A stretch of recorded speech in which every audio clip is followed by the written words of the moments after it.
பொற்காலம் போயிருக்கும்போது எனக்கு வந்து ஒரு அனுபவம் இருந்தது. அந்த படம் முடிஞ்ச உடனே எல்லாரும் திட்டுனாங்க. தீபாவளி அன்னைக்கு அந்த படம்.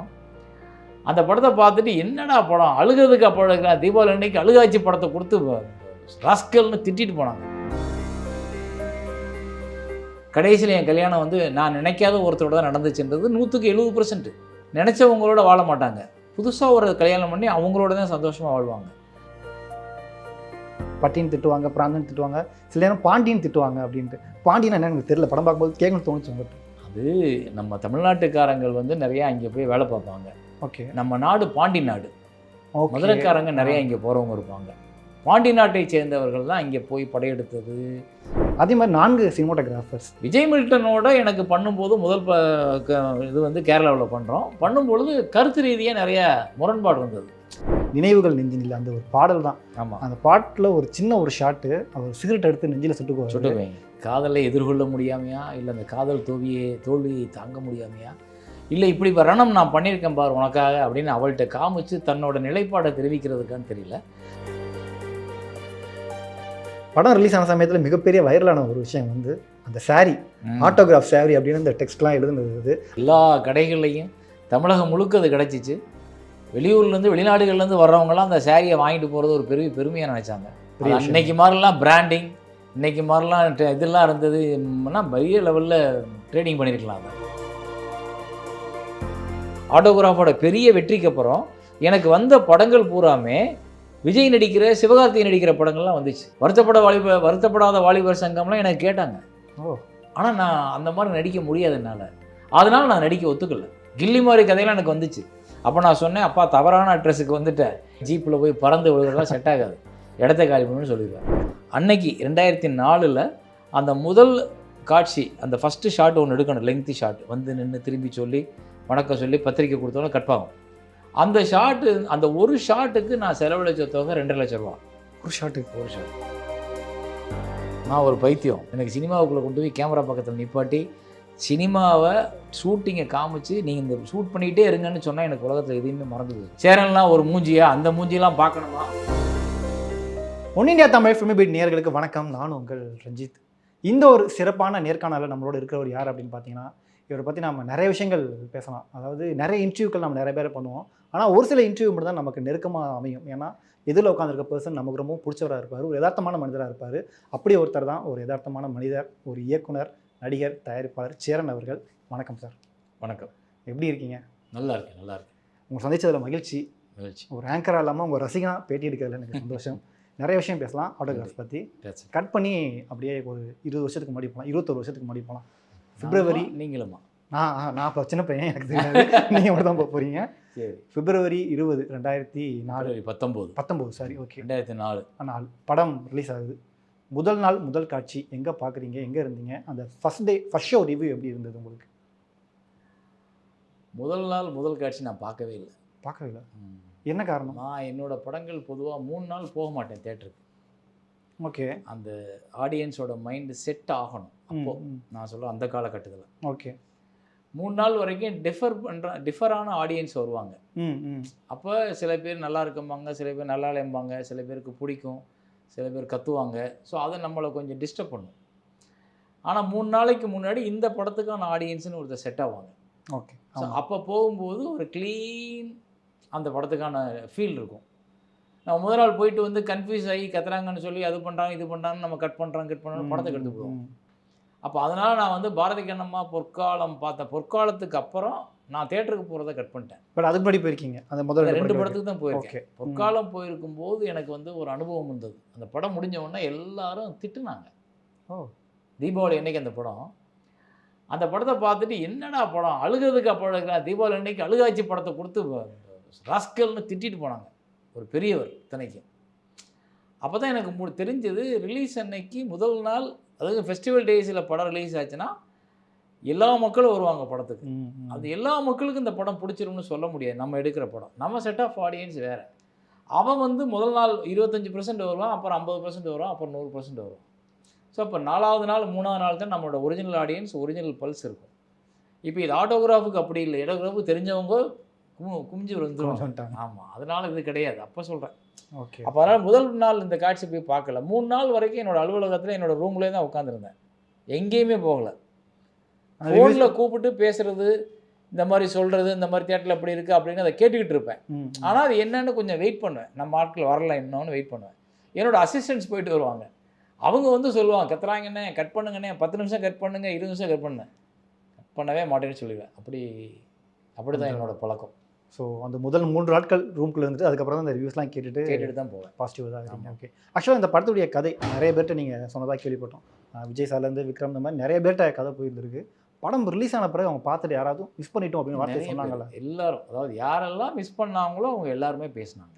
விஜய் சார்லேருந்து, சூர்யாவிலேருந்து, விக்ரம்லேருந்து எல்லாரும் பேசினாங்க. யாரெல்லாம் மிஸ் பண்ணாங்களோ அத்தனை பேர், பிரபுதேவா எல்லாருமே வருத்தப்பட்டிருக்காங்க. இப்போ வருத்தப்படுறது இல்லை, அவங்க எங்கேயோ ஒரு இடத்துல வந்து அதை நம்ம பண்ணியிருக்கலாம் அப்படின்னு ஒரு ஃபீல் வரும்ல, அதுதான். அவங்களுக்கு என்ன படமா இல்லை, அவங்களுக்கு படம் நிறைய வரும். இந்த படம் நமக்கு பண்ணியிருக்கலாமே, அவங்களுக்கும் முதல்ல வருத்தப்பட்ட காலகட்டம், மிஸ் பண்ண காலகட்டத்தில் இந்த படம் இவ்வளோ பெரிய ஹிட்டுன்னு தெரியாது, நல்லா இருக்குன்னு பேர் வந்திருக்கும் அந்த முதல் 1 வாரம் 10 நாளைக்குள்ளே. அப்புறம் தான் அது திருவிழா மாதிரி மாறிச்சு. 10 நாளைக்கு அப்புறம் தான் அந்த படத்தை வெற்றி வந்து பெருசாக மாறிச்சு.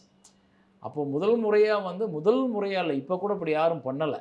என்னென்னா, ஒரு காம்ப்ளெக்ஸ் தியேட்டரில் 5 தியேட்டர் இருக்குது, தேவி தியேட்டரில், 5லேயும் ஆட்டோகிராஃப், 5லேயும் 5 வாரம் ஆட்டோகிராஃப் ஓடிக்கிட்டே இருக்குது. வேறு படமே இல்லை. காட்சி முடிஞ்சு வர்றவனு ஆட்டோகிராஃப் கணிப்பான், காட்சி முடிஞ்சு காட்சி பார்க்க போகிறவனு ஆட்டோகிராஃப் கணிப்பான். அப்படியே கடல் மாதிரி இருக்கும். அந்த அத்தனை பேரும் ஆட்டோகிராஃப் பார்க்க போவாங்க. அது இன்னைக்கு வரைக்கும் எந்த படத்துக்கும் அப்படி அமையலை, நடக்கல. நீங்கள் யோசிச்சு பார்த்தா சொல்கிறது, இந்த படத்தில் ஒரு கமர்ஷியல் சாங் கிடையாது, ஃபைட் எதுவும் இல்லாத ஒரு அமைதியான ஒரு யதார்த்தமான படம். ஆனால் ஆடியன்ஸ் வந்து எவ்வளோ லவ்வாக அதை பார்த்துருக்காங்க அப்படின்னு ஆச்சரியமாக இருக்குது. இல்லை, முதல் முறையாக அவனுக்கு வந்து என்னன்னா, அவனுக்கு நெருக்கமான அவன் வாழ்க்கைக்கு சம்மந்தப்பட்ட முழு படத்தை பார்த்தான். முதலெல்லாம் பார்த்தா ஒரு படத்தில் தங்கச்சி கேரக்டர் நமக்கு பிடிக்கும், அண்ணன் கேரக்டர் நமக்கு பிடிக்கும், இல்லை அந்த அப்பா நமக்கு பிடிக்கும் அப்படின்னு இருந்திருக்க படங்களுக்கு நடுவில் முதல் முறையாக எல்லாரோட வாழ்க்கையும் அதுக்குள்ளே நடந்துச்சு, எல்லா சீக்வன்ஸும் கிடந்துச்சு. அது அவனுக்கு அந்த வாத்தியாரை பார்த்துட்டான், அவனை பார்த்தான், கூட படித்த பிள்ளையை பார்த்தான், அதுக்கப்புறம் கடந்து போனதை பார்த்தான், காலேஜ் மேலே லவ்வை பார்த்தான், அங்கே உள்ள ஆசிரியரை பார்த்தான், அந்த ட்ராவல் பார்த்தான், கேரளா அவனுக்கு புதுசாக இருந்துச்சு, அடுத்த ஒரு காதலிக்கிறவங்க சந்தோஷமாக இருந்து, இப்படி வரிசையாக அவனுக்கு நெருக்கமான காட்சிகள்னால அது அவன் படமாக மாறிடுச்சு. அதுதான் அதில் உள்ள பியூட்டி. என்னென்னா, அவனுக்கு ஒரு முதல் முறையாக ஒரு படத்தில் என்னோட வாழ்க்கை அதுக்குள்ளே முழுசாக இருக்குது அப்படின்னு பார்த்துட்டான். எல்லாரும் கனெக்ட் பண்ணிக்கிற மாதிரி எல்லாரும் கனெக்ட் பண்ண. நான் எத்தனையோ பேரை காதலித்தேன், அப்புறம் நான் ஒருத்தரை கல்யாணம் பண்ணிக்கிட்டேன், கடைசியில் என் கல்யாணம் வந்து நான் நினைக்காத ஒருத்தரோட தான் நடந்துச்சுன்றது 100% நம்ம வாழ்க்கை. நம்ம தமிழ்நாட்டு மக்களோட வாழ்க்கையில் 170 பேர் வந்து நினச்சவங்களோட வாழ மாட்டாங்க, புதுசாக ஒரு கல்யாணம் பண்ணி அவங்களோட தான் சந்தோஷமாக வாழ்வாங்க. ஸோ அதுவும் அந்த படத்தில் கிடந்துச்சு. அப்போ அதனால் அவங்களுக்கு என்னென்னா, முழுக்கவே ஆமாம் இல்லை இதெல்லாம் கடந்து தான் வாழ்க்கையில் அதை உணர்ந்ததுனால அது அவங்க படமாக மாறி போச்சு, அது என் படம் கிடையாது. ஓகே. ஆக்சுவலாக நீங்கள் நடிக்க ஆரம்பிக்கும் போது உங்களுக்கே ஒரு சின்ன தயக்கம் இருந்திருக்கும். ஏன்னா அதுக்கு முன்னாடி சொல்லம் பறந்த கதை மட்டும் தான் நீங்கள் பண்ணியிருந்தீங்க. எந்த ஒரு இடத்துல ஓகே நம்ம கரெக்டாக தான் ஹீரோவாக சரியாக தான் பண்ணிகிட்ருக்கோம் அப்படின்னு உங்களுக்கு ஒரு கான்ஃபிடென்ட் வந்திருக்கும்ல, அது எந்த இடத்துல சொல்ல முடியும்? இல்லை, முதல்ல வந்து இந்த படத்தை நான் நடிக்கணுன்ற ஐடியாவில் இல்லை. என்னோட வேலை பார்த்த அத்தனை பேர்த்துக்கும் தெரியும் நாங்கள் எத்தனை பேர்கிட்ட கதை சொன்னோம். அது நடக்காமல் போகும்போது நமக்கு வாழ்கிறதுக்கு வேறு வழியே இல்லைன்னா நம்ம ஒரு சாதனத்தை எடுத்தானே ஆகணும். அப்போ அந்த இடத்துல கரெக்டாக எனக்கு சொல்ல மறந்த கதை பண்ணதுனால எனக்கு ஹெல்ப்பாக இருந்துச்சு. அது சரி நம்ம நடிக்கலாம்ன்றப்போ என்கிட்ட இருக்கிறவங்க எனக்கு தெரிஞ்ச நண்பர்கள் அது வேணாம்னு தான் சொன்னாங்க. ஏங்க அது எதுக்குங்க வேணாங்க, அவங்களுக்கு என்னென்னா நம்ம கூட இருந்த ஒருத்தர் ரொம்ப சகஜமாக பார்த்துக்கிட்டு இருக்க ஒருத்தர் நடிகராக பார்க்க தெரியல அவங்களுக்கு. அப்போ அவங்களுக்கு என்னென்னா, சேரன் எப்படி நல்லா இருப்பார் அப்படின்றது இப்போ பாண்டியராஜ் கூட ஒரு இன்டர்வியூவில் சொல்லியிருப்பார், சேரன்லாம் ஒரு மூஞ்சியா, அந்த மூஞ்சியெல்லாம் பார்க்கணுமா அப்படின்னு சொன்னவங்கெல்லாம் அவங்களே சொல்லியிருக்காங்க. ஆனால் எனக்கு ஒரு நம்பிக்கை, நம்ம சேரன்ற மூஞ்சியை நம்பி படம் பண்ணலை, சேரன் இல்லைன்னா கதையை நம்பி படம் பண்ணியிருக்கோம். அந்த கதைக்கு அவர் பொருத்தமாக இருப்பார், ஏன்னா அது அவர் கதை தான், அவர் கதைன்றப்போ அவர் பொருத்தமாக தானே இருக்கணும். அப்போ கண்டிப்பாக நான் வந்து அவங்க நினைக்காத, இல்லை அவங்கள ஏமாத்துகிற, இல்லை அவங்கள நம்ப முடியாத கதைகளையும் கேரக்டரையும் பண்ணால் தான் அவங்க என்னை வெறுக்க போகிறாங்க. நான் அவங்களுக்கான கதையை தானே பண்ண போகிறேன், என்னையும் வெறுக்க போகிறாங்கன்ற நம்பிக்கை எனக்கு இருந்ததுனால நான் அதை பண்ணேன். இன்னொரு பக்கம் நான் ஒரு ஆங்கிளை யோசிச்சு பார்த்தேன், வேறு மற்ற ஹீரோக்கள் பண்ணியிருந்தா இவ்வளோ ஹிட் ஆயிருக்காதோ அப்படின்னு. காரணம் வந்து எங்களுக்கு சேரனா தெரியல, செந்திலா தான் நான் உங்களை பார்த்தோம் ஆரம்பத்தில். அதுதான் எல்லாரும் கனெக்ட் பண்ணதுக்கு நான் தான் காரணம். எல்லாரும் கனெக்ட் பண்ணி இந்த படம் என் படம்னு கொண்டாடினதுக்கு அவங்க சேரனை பார்க்கல, செந்திலை பார்த்தாங்க. அங்கே அவங்க முகம் தான் தெரிஞ்சது ஸ்க்ரீனில். அப்புறம் அந்த படம் நடந்து நடித்து பெருசாக போன உடனே என்னை ஒரு நடிகனாக ஒரு படங்கள் இவர் இயல்பாக தான் பண்ணுவார், இவர் நம்மளை மாதிரி ஒரு படங்கள் பண்ணுறாரு. இப்போ தவமாய் தவம் அடுத்து வந்துச்சு. அது அவங்கவுங்க சேரனோட அப்பாவை பார்த்த மாதிரி அவங்கவுங்க அப்பாவை பார்த்தாங்க. அப்போ அவங்களுக்கும் எனக்குமான ஒரு கனெக்ட் வந்து இவர் நம் கதையை சொல்லக்கூடிய கதை சொல்லின்னு முடிவெடுத்தாங்க. நான் ஒரு கதாநாயகன் அசகாய சூரனா இல்லை பெரிய ஆஜானு பாகுவான ஃபைட்டுகள் பண்ணுற கதாநாயகன் கிடையாது. அப்போ அது அவங்களுக்கு ஒரு நம்பகத்தன்மையான நம்பிக்கையான இயல்பான சினிமாக்கள் பார்க்குறதுல இன்ட்ரெஸ்ட் உள்ளவங்களுக்கு என் படம் பிடிக்க ஆரம்பிச்சிச்சு. ஓகே. பட் இந்த படத்தினுடைய கதைக்களம் நெய்க்காரப்பட்டியில் ஆரம்பிக்குது, அங்கேருந்து கேரளா, கோயம்புத்தூர், அதுக்கப்புறம் சென்னை. இந்த லொக்கேஷன் தான் வேணும்னு நீங்கள் எதுவும் எங்களுக்கு தெரியாமல் எதுவும் டீட்டெயில் அதில் வச்சுருக்கீங்களான்னு தெரியல எனக்கு. இந்த ஊர்லாம் செலக்ட் பண்ண காரணம் என்ன? கேரளா செலக்ட் பண்ணதுக்கு காரணம் இருந்தது. முதல் எனக்கு வந்து அடுத்த மொழியில் போய் காதலிக்கிறது அப்படின்றது நம்ம சினிமா பதிவு பண்ணலை. ஓகே. அப்போ முதல் முறையாக ஏக் துஜே கேலியாக இருந்துச்சு. ஆனால் அது முழுக்க பாம்பேயில் நடக்கிற கதை, அந்த கதை வேறு. இங்கே வந்து நம்ம ஊரில் இருந்து நம்ம மெதுவாக அதிகமாக அந்த கேரளாவுக்கும் கர்நாடகத்துக்கும் ஹைதராபாத்துக்கும் தெலுங்குக்கும் போவோம். அங்கே உள்ள யாரோ ஒருத்தரோட பழக்கமாக ஒரு காதல் வரும், அதை நம்ம பதிவே பண்ணதில்லை. அப்போ எனக்கு கேரளா வந்து எனக்கு ஒரு ரம்மியமான ரொம்ப ஒரு அழகான அந்த அந்த இயற்கை சூழலே நம்மளை காதலை உருவாக்கும். அந்த கேரளான்ற ஒரு இயற்கை சூழலே நமக்கு ஒரு காதல் வரும், அதை நீங்கள் தவிர்க்க முடியாது. அப்போ அந்த காதல் இங்கே உருவாகுறதுன்னு வச்சோம்னா நமக்கு புதுசாகவும் இருக்கும், அந்த சீக்வன்சஸாக விஷுவல்ஸாக ரொம்ப அழகாக இருக்கும். அப்போலாம் அந்த உலக திரைப்படங்கள் பார்க்குற மோகம் அதிகமாக இருந்த காலகட்டம். அப்போ நிறைய உலக திரைப்படங்களில் வேறு வேறு தளங்கள், வேறு வேறு இடங்கள், வேறு வேறு சீசன் இதெல்லாம் பதிவு பண்ண படங்களை பார்த்தோம். அப்போ அது ஏன்டா நம்ம ஊரில் எடுக்க முடியல, ரோடு ஹோம் மாதிரி நம்ம ஊரில் ஒரு படம் எடுக்க முடியல. ரோடு ஹோமில் வந்து 4 சீசனையும் கவர் பண்ணிப்பார் டைரக்டர். ஓகே. அப்போ ஒரு லொக்கேஷனில் ஒரு டைரக்டரை தங்கி கிட்டத்தட்ட 1 வருஷம் 1.5 வருஷம் அந்த லொக்கேஷனை வாட்ச் பண்ணி எந்தெந்த சீசனில் இந்த லொக்கேஷன் எந்தெந்த மாதிரி இருக்குன்னு தெரிஞ்சதுக்கப்புறம் படப்பிடிப்புக்கு திருப்பி 1 வருஷம் 1 வருஷம் வெயிட் பண்ணி அந்தந்த சீசன் அந்தந்த படத்தை முடிக்கிறாங்க. முடிச்சுட்டு மறுபடிக்கும் போஸ்ட் ப்ரொடக்ஷன் 3 மாதம் 5 மாதம் ஆக 2.5 வருஷம் ஒரு படம் வெயிட் பண்ணி ஒன்றை பண்ணும்போது அதுக்கு கிடைக்கிற ஒரு திருப்தி நமக்கும் கிடைக்கும். இன்புட், அது அவுட்புட் வந்து அதை நம்ம பார்க்கும்போது கிடைக்கிற மகிழ்ச்சி இல்லை, ஒரு சர்ப்ரைஸ், பா இப்படி ஒர்க் பண்ணியிருக்காங்கல்ல அப்படின்னு. அது நம்ம ஊரில் பண்ணுறதுக்கான முயற்சி தான் இந்த படம். ஓகே. அதனால தான் நாங்கள் வேறு ஊர் அப்போ நிலம் ரீதியாக மாறும். இப்போ நெய்க்காரப்பட்டின்றது திண்டுக்கல்ன்றப்போ ஒரு கிராமம் சார்ந்த பள்ளிக்கூடம் அந்த வீதிகள் அந்த மண் ரோடு வந்தது. அப்புறம் அது அப்படியே கேரளாவுக்கு போனோன்னா போட்டு தண்ணி வாட்ரு பச்சை பசேன்னு நல்ல சிவப்பா பொண்ணுங்க அப்படின்னு வந்தால் அது மாறுது. அங்கேருந்து தோல்வியில் கோயம்புத்தூர் போனோன்னா ரொம்ப சின்ன போர்ஷன் தான். அங்கேருந்து திருப்பி மெட்ராஸ் அப்படின்றப்போ ஒரு நகரத்து வாழ்க்கை, அதுக்குள்ளே பேச்சுலர்ஸாக இருக்கவங்களோட ஒருமை, அங்கே உள்ள கஷ்டம், அப்புறம் அவனோட முன்னேற்றம், அப்புறம் பார்ஷான ஒரு லைஃப். ஸோ இவ்வளவு ட்ராவல் ஒரு லைஃப்பில் ஒரு மனுஷன் சந்திக்கிறான், சந்திச்சே ஆகணுன்றதுக்காக தான் அதை பண்ணீங்க. ஆக்சுவலாக எனக்கு ரொம்ப பிடிச்சது இந்த கேரளா போர்ஷன் தான். அது ஒரு வார்த்தை சொன்னீங்க, எனக்கு அது புரியல. அதாவது இவர் சேரன் சார் செந்தில் கேரட் சொல்லிட்டு இருப்பாரு, அதாவது பட்டின்னு திட்டுவாங்க, பிராந்தன் திட்டுவாங்க, சில நேரம் பாண்டியன் திட்டுவாங்க அப்படின்ட்டு. பாண்டியன் என்ன எனக்கு தெரியல, படம் பார்க்கும்போது கேட்கணும்னு தோணுச்சு உங்கள்கிட்ட. அது நம்ம தமிழ்நாட்டுக்காரங்கள் வந்து நிறையா இங்கே போய் வேலை பார்ப்பாங்க. ஓகே. நம்ம நாடு பாண்டி நாடு, மதுரைக்காரங்க நிறையா இங்கே போகிறவங்க இருப்பாங்க. பாண்டி நாட்டை சேர்ந்தவர்கள் தான் இங்கே போய் படையெடுத்தது பெரும் வரலாறு இருக்குது பாண்டி நாட்டுக்கும் கேரளாவுக்கும். ஓகே. ஸோ அவங்க சில காலங்கள் அவங்களுக்குள்ளே வச்சுருந்தாங்க அந்த கண்ட்ரோலை. பாண்டி நாட்டிலேருந்து போன தெய்வங்கள் அங்கே இருக்குது. கொல்லங்குடி காளியம், கொடுங்கல்லூர் காளின்னு அங்கே இருக்குது ஒன்றுங்க. அந்த காளியம்மன் வந்து பாண்டி நாட்டிலேருந்து புறப்பட்டு வந்ததாக அவங்க நம்புகிறாங்க. ஸோ இப்படி நிறைய கதைகள் இருக்கிறதுனால அந்த மதுரைக்காரங்களை இல்லை தமிழ்நாட்டில் யார் வந்தாலும் இவங்க பாண்டிடான்னு சொல்லுவாங்க. Okay okay okay. அதான் அந்த பாண்டியோட அடையாளம். ஓகே. கேட்கணும்னு தோணுச்சு, படம் பார்க்கும்போது கேட்கணும்னு தோணுச்சு எனக்கு. அதே மாதிரி 4 சினிமாட்டோகிராஃபர்ஸ், அதுக்கான காரணம் என்ன? ஏன்னா சில விஷயம் கேள்விப்பட்டேன், ஒருத்தர் 35 எம்புலன்ஸ் வச்சு தான் எடுத்தார், இன்னொருத்தர் வந்து ஸ்டடி கேமரா தான் சின்ன ஷூட் பண்ணாங்க. எல்லாம் நல்ல கேமரா நல்ல லென்ஸு போட்டு தான் எடுத்தோம். 35 கேமராலாம் எடுக்கலை. 4 கேமராமேன்றது அதோட 4 நிலப்பரப்புக்கு ஒரு வித்தியாசம் வேணும். அப்போ வித்தியாசம் என்னன்னு முடிவு பண்ணும்போது லென்சிங் மாற்றி பண்ணலான்னு முடிவு பண்ணோம். ஒரு கிராமம் முழுக்க ஒரு லென்சிங்கில் பண்ணலாம், இன்னொரு கேரளா முழுக்க டெல்லி லென்ஸில் பண்ணலாம் அப்படின்னு சொல்லி அதுக்கானதை மாற்றினோம். ஆனால் இதெல்லாம் ஒரே கேமராமேனோட பண்ணுறதா தான் இருந்தது. விஜய் மில்டனோட எனக்கு பண்ணும்போது இது வந்து கேரளாவில் பண்ணும்பொழுது கருத்து ரீதியாக நிறைய முரண்பாடு வந்தது. அப்போ அது முரண்பாடை வச்சுக்கிட்டு நம்ம ஒரு முழு படத்தை முடிக்க முடியாதுன்றதுக்காக அதை அழகாக அவரும் காயப்படாமல் எனக்கு அது மன உறுத்தலாக இல்லாமல், சரி மில்டன் நீங்கள் பாருங்கள் நான் வேற ஆளை வச்சு பண்ணிக்கிறேன்னு சொல்லி 3 கேமராமேனை போட்டு இது 4 பேர் 4 பகுதிகளுக்கு போட்ட கேமராமேனை ஒரு நியூஸை கிரியேட் பண்ணி, ஏன்னா எனக்கு ஒருத்தரோட வாழ்க்கை பாதிக்கிறதுல பெரிய உடன்பாடு இல்லை என்னால், அதனால் நான் அதை அப்படி பண்ணினேன். ஆனால் தமிழ் சினிமாவில் அதை இதுவரை நாங்கள் சொல்லலை, அன்னைக்கு தான் ஒரு மேடையில் சொன்னார் அது. ஆனால் தமிழ் சினிமாவில் 4 கேமராமேன் யூஸ் பண்ணுறது அதான் முதல் முறையா? அதான் முதல் முறை. முதல் முறை. ஓ ஓகே. ஏதாவது ப்ராப்ளம் ஆகி இன்னொரு கேமரா பண்ணியிருப்பாங்க, பட் இது அப்படி இல்லை. ஒரு படத்துக்குன்னு பிளான் பண்ணி 4 பேர்னு பண்ணது அதான் முதல் முறை. ஓகே.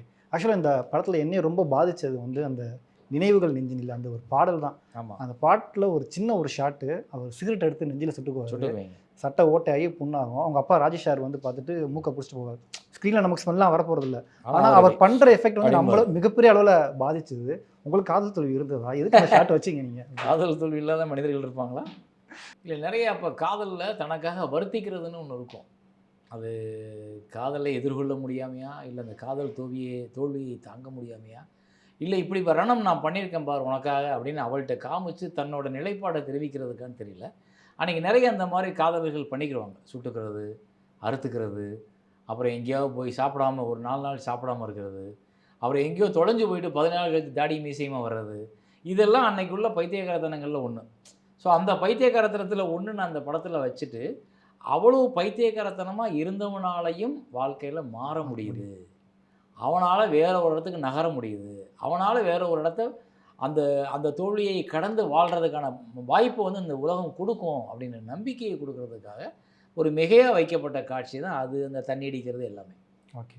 ஆக்சுவலாக ஒரு ஹீரோயினாக வந்துட்டு இருக்காங்க. எல்லாருமே நினச்சது வந்து கடைசியில் ஸ்னேகா தான் பேராக வருவாங்க அப்படின்ட்டு. ஏன்னா அது வரைக்கும் தமிழ் சினிமாக்களில் கடைசியாக ஒரு ஃப்ரெண்ட்ஸாக இருக்கவங்க தான் இது பண்ணுவாங்க. அந்த ஒரு கிளிஷியான விஷயத்தை உடைக்கணும் அப்படின்றதுக்காக தான் அது பண்ணீங்களா? ஸ்னேகா ஃப்ரெண்ட்ஸ் தான் அப்படின்றாங்க. ஆமாம், அது வந்து முதல்ல யோசிக்கும் போது எழுதும்போது அப்படி ஒரு காதல் இருந்தது. ஆனால் ஸ்னேகாவை கல்யாணம் பண்ணணும் நாங்கள் எடுக்கலை. ஓகே. அதுவும் அவள் மறுத்துருவான்னு தான் எடுத்தோம். அவளுக்கு அந்த சின்ன ஆக்சிலேஷன் வரும், அதை மறுத்துருவாங்க, அப்படி தான் எடுத்தோம். ஆனால் அப்புறம் அந்த ஆக்சிலேஷனை கூட தூக்கிட்டோம். அவங்க அம்மா இறந்ததுக்கப்புறம் அவங்கள பாதுகாக்கும் போது அவளுக்கு அந்த உணர்வு தேவைன்றதுக்காக, ஒரு நெருக்கம் தேவை, ஒரு சொந்தம் தேவைன்றதுக்காக அதை உருவாக்கம் நினச்சிருப்போம் படத்தில். அப்புறம் எடிட்டிங் டேபிளில் உட்காந்து பார்க்கும்போது அது ரொம்ப மறுபடிக்கும் மாதிரி தவறாக தெரிஞ்சு அதை அப்படியே தூக்கிட்டோம். ஓகே, தூக்கிட்டு பிளானில் இருந்தது. அது பிளானில் இருந்ததா? பிளானில் என்ன, அது காதலாக இல்லை, அது நட்பு தான். ஆனால் நட்பில் இப்போ உங்களுக்கு நானும் நீங்கள் நண்பர்கள், சடனாக இப்போ எனக்கு வந்து பெரும் இழப்பும் பெரும் யாருமே இல்லைன்ற ஒரு நிலை ஏற்படும், நீங்கள் டோட்டலாக கை கொடுத்து தூக்குவீங்கல்ல, அதுவான ஒரு இடை. ஓகே. படம் ரிலீஸ் ஆன சமயத்தில் மிகப்பெரிய வைரலான ஒரு விஷயம் வந்து அந்த சாரி, ஆட்டோகிராஃப் சாரி அப்படின்னு இந்த டெக்ஸ்ட்லாம் எழுதுனது. அது யார் தான் டிசைன் பண்ணாங்க?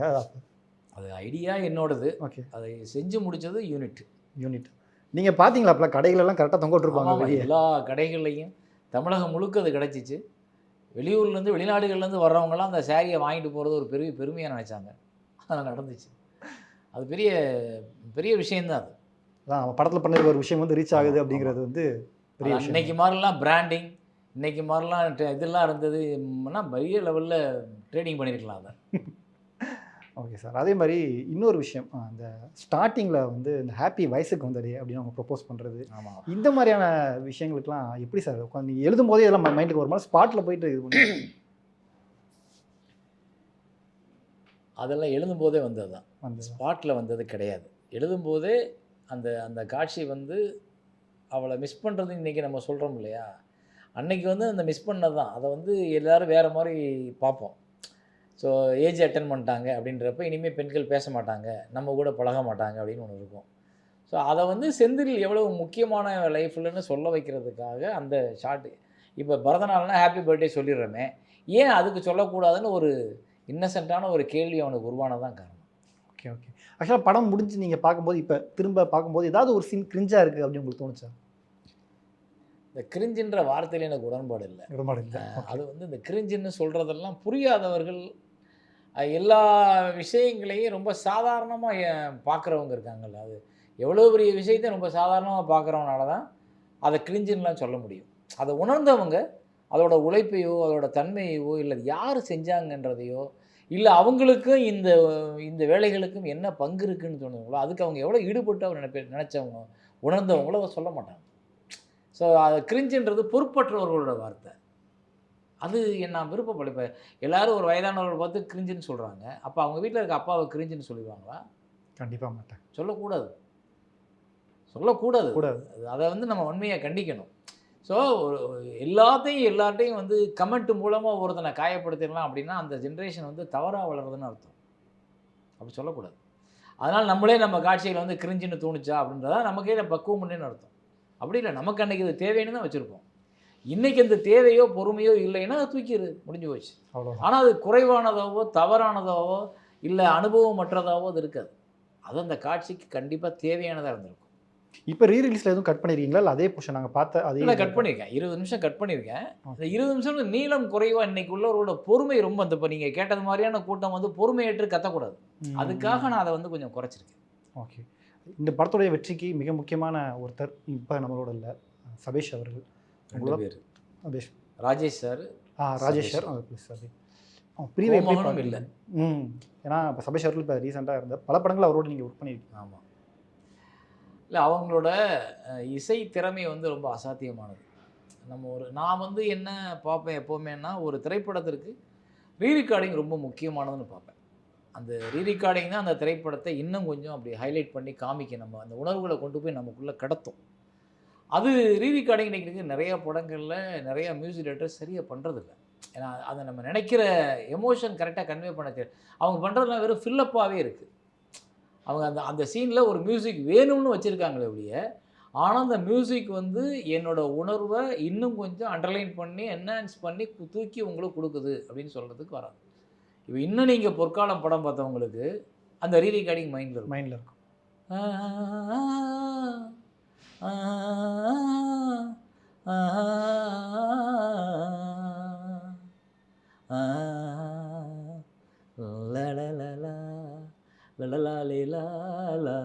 வரும் எல்லாம். இன்னும் எத்தனை வருஷம் ஆச்சு, ஆனால் அந்த ரீரிகார்டிங் இன்றைக்கி எனக்கு பாட முடியும் ஒருத்தரால்.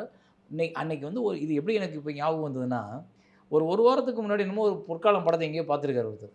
சார் அந்த ரீரிகார்டிங் மைண்ட்லேயே நிற்கிது சார், இன்னும் பாட முடியுது சார் அப்படின்னு சொல்லும் பொழுது, இத்தனை வருஷம் கழித்து அந்த ரீரிகார்டிங்கை ஒருத்தர் பேசுகிறாங்கல்ல, அதுதான் சபேஷ் முகலியோட டேலண்ட்.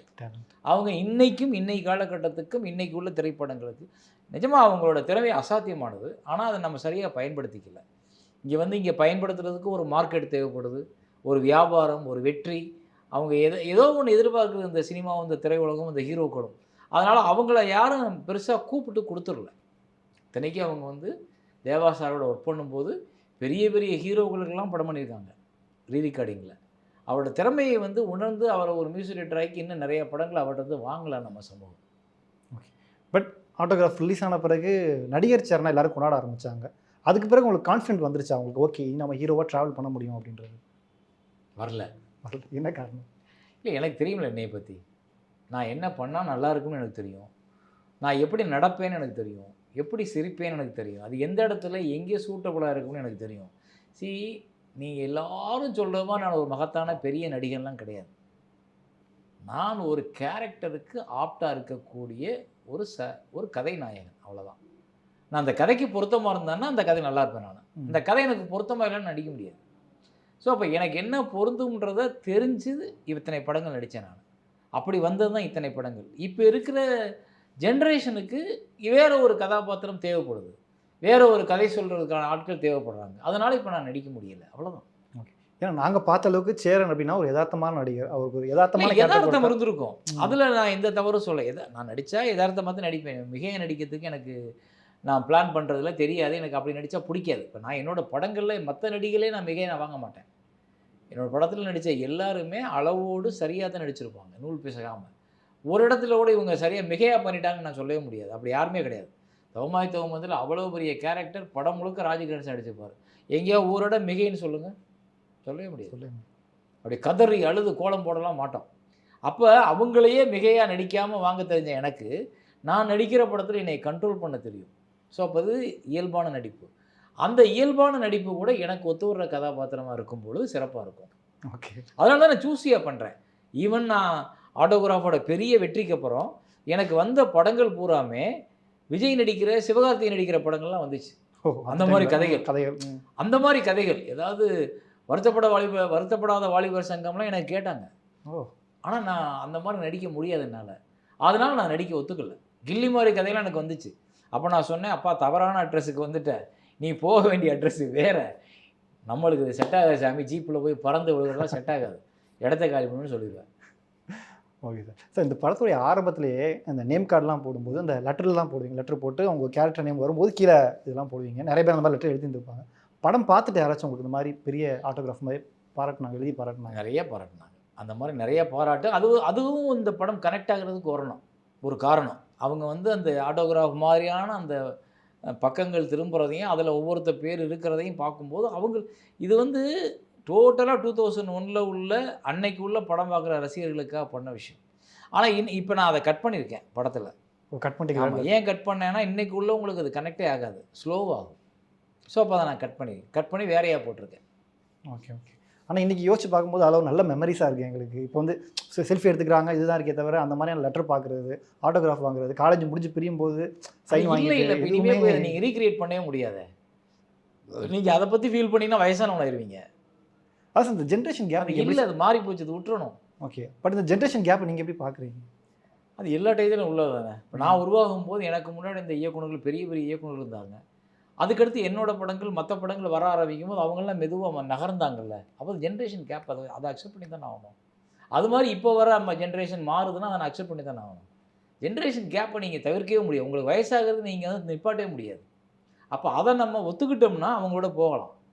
இப்போ நம்ம சில இடத்துல பார்ப்போம், அந்த வாத்தியார் வந்து அவருக்கு 55 வயசு இருக்கும், ஆனால் அவர் மாணவர்களோட நல்லா பழகுவார், ரொம்ப ஃப்ரெண்ட்லியாக பேசுவார், அவர் வீட்டில் கூப்பிட்டு வச்சு சமைச்சு போட்டு டியூஷன்லாம் சொல்லிக் கொடுப்பாரு. அந்த டீச்சர் நம்மளோட ஜென்ரேஷனோட ஒத்து போயிட்டாருன்னு அர்த்தம். அவர் நம்மளை புரிஞ்சுக்குவார். சரி, நம்ம இந்த வயசில் பண்ணதை இவங்க வேறையாக பண்ணுறாங்கன்றத. ஸோ அதை ஒத்துக்கிற வரைக்கும் நீங்கள் இருப்பீங்க. இல்லைன்னா அந்த வாத்தியார் நீங்கள் சொன்ன அந்த வார்த்தையை பயன்படுத்திடுவாங்க. புரியுது. படத்துடைய ஓப்பனிங் ஷாட் ஜங்ஷனில் உட்காந்து ஆடியன்ஸுக்கு சேரில் திரும்பி லெட்டர் கொடுப்பீங்க. லாஸ்ட் ஷாட்டும் அதே மாதிரி கல்யாண மகளில் உட்காந்துட்டு திரும்பி நன்றி சொல்லுவீங்க. இதுவும் ஸ்கிரிப்டில் ஆரம்பத்தில் எழுதுனால இல்லை யதார்த்தமாக? அது எடுக்கும்போது சில நேரங்களில் எனக்கு ஒரு ஷாட் ஞாபகம் வரும். அது வந்து நம்ம முதல் ஷாட்டை எப்படி எடுக்கணும்னு பிளான் பண்ணுவோம், அது அமையாது. அப்போ அந்த மாதிரி இடத்துல நமக்கு கிடைக்கிற இடத்துல ஒரு ஷாட் வைப்போம். அப்படி நான் அந்த ஹைதராபாத் ஃபிலிம் சிட்டியில் அன்னைக்கு 2004 அந்த முதல் காட்சி, அந்த ஃபஸ்ட்டு ஷாட் ஒன்று எடுக்கணும், லெங்க்தி ஷாட், வந்து நின்று திரும்பி சொல்லி வணக்கம் சொல்லி பத்திரிக்கை கொடுத்தோன்னு கட்பாகும். அந்த ஷாட்டு, அந்த ஒரு ஷாட்டுக்கு நான் செலவழிச்ச தொகை 2.5 லட்ச ரூபா. ஒரு ஷாட்டுக்கு? ஒரு ஷாட்டு. அது அந்த காலத்தில் அதிகம் தானே சார்? அதிகம். ஏன்னா இங்கே ரயில்வே ஸ்டேஷன் அந்த செட்டப் இல்லை நம்மக்கிட்ட.